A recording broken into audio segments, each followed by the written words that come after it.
OpenAI and Broadcom just announced a massive new partnership. They're teaming up to design custom chips and build a network that's capable of handling 10 gigawatts of power. This is getting insane. Check this out. I'm thrilled to have two people to be able to discuss a partnership that this morning. It's a co-development to do custom chips as well as 10 gigawatt deployment. We got to find out a little more of the deployment, but first we have to talk about the custom chips.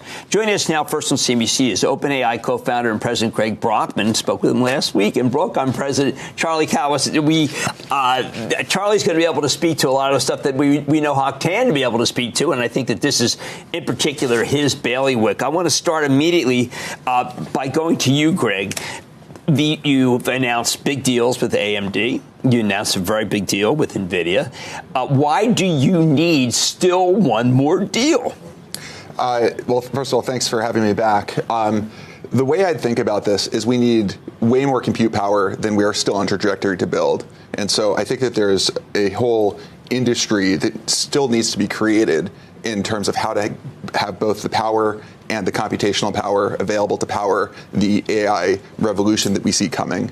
And so part of what we're looking for here, part of what we've been working with Charlie and his team on, is how to actually build chips that are customized for specific workloads so that we can take our knowledge of how to build the AI models and combine it with the best possible way of implementing that into silicon. Actually, Charlie, welcome aboard here. I've not met you. One of the things that I think people are skeptical about is the idea that still one more company has to be involved because there's just so much demand. And I know your company as being about maybe the most hard-nosed company in Silicon Valley. I think that's fine. I joke with Hock about that. But the fact is that your company is not idly thinking, we're going to do this thing, no money's exchanged, but we're confident that OpenAI is going to exist. Will you please dispel a narrative which just says that this man and his company are spending like drunken sailors and it doesn't matter what they do because build it if they come. Whereas I know Broadcom is saying we better meet this darn demand or else we're going to be left behind. Yeah. Well, first of all, Jim, thank you for having us here. It's an honor and a pleasure to be here with you and Greg. At Broadcom, actually, we've been building and enabling the AI infrastructure for over a decade. So it's not new experience for us. But what's exciting here with Greg and the team is we're actually having a very unique collaboration. As you said, it's a co-development. And it actually what I call a trifecta. So the first thing that we do is exactly that custom AI accelerator or custom GPU or XPU that Greg talked about. That's where the compute is. The second piece that we put together is the network. You need to connect all of these XPUs so that you actually can scale them. And one of the coolest things that we do is it's based on open standard Ethernet networking. And the best thing that comes on top of this is the software. And that's where Greg and Sam and the team come together. So when we combine all of these things together and we fine-tune them, we actually create the best AI platform that delivers the highest performance at really unprecedented power, as you were saying, and cost. And so we're very excited about this. We've been doing this for a while with Greg and I. We actually talk about it multiple times a week, and we see this happening. All right, so Greg, I want people to understand that there's an Nvidia deal that Nvidia gave you $100 billion. I know a lot of people are thinking, there was a previous guest, Pat Gelsinger, saying, oh yeah, you give them 100, you give them big money, they then give you the same thing, the circular deal analysis. But I've now heard a second deal that had nothing to do whatsoever with the Nvidia infusion, other than the fact that Nvidia is making a good bet on what I think is a company that could be worth a couple trillion. Yeah, I mean, the way that we think about this is that I think actually figuring out how to build this compute is extremely difficult and it's going to require financing in different mechanisms. And so we've really been going to the industry to say, hey, how can we possibly get ahead of this sort of avalanche of demand we see coming our way? Avalanche of demand, not hoping for avalanche, but avalanche. We are currently being swept along by the avalanche. It's like between last month and this month, how much more business do you have? Quite a lot. So, I mean, first of all, Sora did not exist a month ago, and it's now the number. Sora's pretty cool. I've been playing with it. Oh, I'm glad to hear it. It's so much fun. It's so much fun. And I think it just shows shows you how quickly these AI products get adopted, right? It's like we've never seen growth like this. So ChatGPT was the fastest growing consumer app in history, but actually Sora is now even faster. It's incredible. Well, it was easy to download. My colleague David Faber has a question. Yeah, I guess I'd come to you first, Greg. And my question is simply, is this going to reduce the cost per token over time? I mean, I know in a podcast I think you guys have just done to sort of explain the deal as well. You talk about it leading to much better performance, faster models, and cheaper models. Is that sort of the goal here? Well, I think of it in two dimensions. So first of all, we definitely are decreasing the cost of each token at a fixed level of intelligence. And we've been doing that for years, but having our own accelerator that's really tuned for specific workloads will let us really accelerate that, get more power efficiency, everything that you'd want. But even more importantly, we will be able to serve even smarter models. And so what you actually really want is you almost want the amount of dollars that people will spend on AI to increase because it's cheaper to get to the same level, and you just want way more of it. You can actually reach new heights in order to solve new kinds of problems that were totally impossible otherwise. On this again podcast I just referenced, Sam Altman discussed 10 gigawatts, incremental gigawatts on top of what you're already doing with other partners.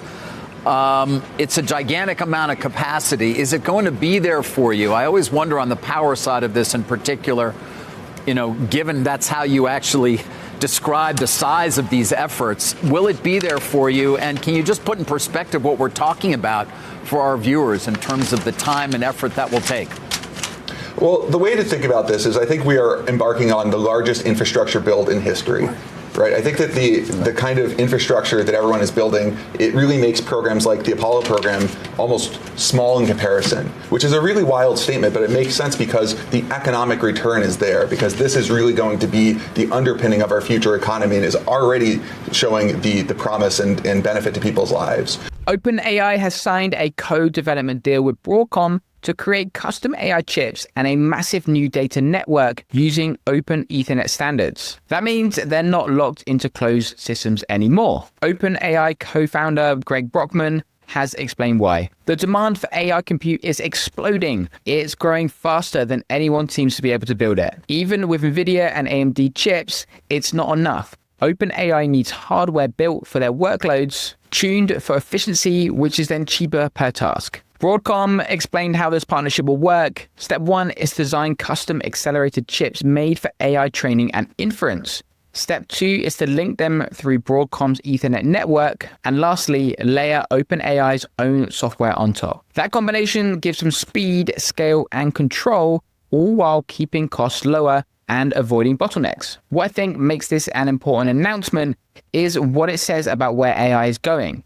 Until now, most of OpenAI's power came from Nvidia's GPUs. But as Greg said, this is the largest infrastructure build in history. They're thinking about long-term power, not just compute. Electricity and access to power keeps cropping up as one of the biggest bottlenecks in the AI infrastructure build-out. 10 gigawatts is an enormous amount of energy, roughly what a small country uses. So while the deal is about chips, it's also about control of energy and data pipelines that will power the entire AI economy. The speed of adoption tells the story. ChatGPT's growth has been bonkers. Sora is one of the fastest growing AI tools ever. This kind of growth forces OpenAI to secure supply lines, and Broadcom's hardware gives them that flexibility. I think this is an interesting play. It diversifies OpenAI dependencies and strengthens Broadcom's position in the AI hardware race. Nvidia stays dominant for now, but this move shows that AI companies don't want to rely on one supplier forever. For investors, this points to a bigger shift. The next wave of value in AI isn't just the software models, it's in infrastructure, chips, networks, and power systems that makes these models possible. Up until now, OpenAI has relied mostly on Nvidia to power everything: ChatGPT, Sora, and their research models. But every time Nvidia raises prices or supply gets tight, OpenAI's growth is at risk of slowing.